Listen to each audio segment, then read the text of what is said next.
এই বেটা কি করছ তুই? এত ঘটনা ঘটাই দিতেছে বাংলাদেশ, ওই দেশটা দখলই নিমুগা। কারা মোদিজিরে কইতেছি দেশটা 2 মিনিটে দখলে নিতে হইব। ওকে সাহস দিন দিন বাইরে গেছে গা। ওকে বুঝাই দিমু আমরা কি জিনিস, আমরা গরুর গুমুট খাওয়া পাবলিক।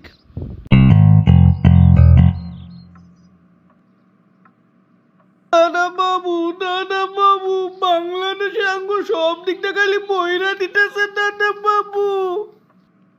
এই আর আমি তুই কি কইতেছ? এটা আমরা হইছি বিশ্বগুরু, বিশ্বগুরু আঙ্গরে বাংলাদেশের মধ্যে বইরা দিব রে। তুই কি পচা মদ বেশি খাইছ? তুই আঙ্গ মদ তুই তো পচা। ওই তুই কি বেশি মাথা লইছ রে? ও দাদা, তুমি তো 6 নম্বর মদ খাইয়া মাথা লইয়া থাকো, খোঁজ খবর রাখো না।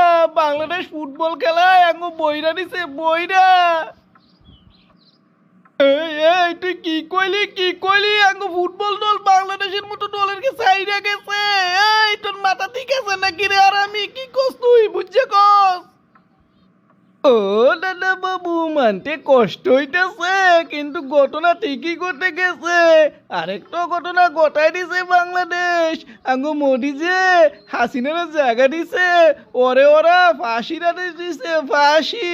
কইতাছে ওরা ফেরত দিতাম, ফেরত না দিলে সম্পর্ক বেলা আরো খারাপ করবো দাদা বাবু।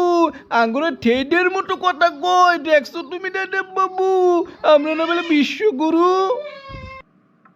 এই বেটা কি করছ তুই? এত ঘটনা ঘটাই দিতেছে বাংলাদেশ, ওই দেশটা দখলই নিমুগা। কারা মোদিজিরে কইতেছি দেশটা 2 মিনিটে দখলে নিতে হইব। ওকে সাহস দিন দিন বাইরে গেছে গা।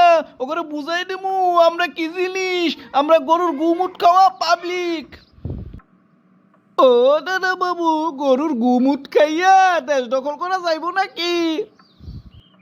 এই আর আমি, আমরা কি জাতা গুমুট খাই রে? আমরা গরু মাতার গুমুট খাই।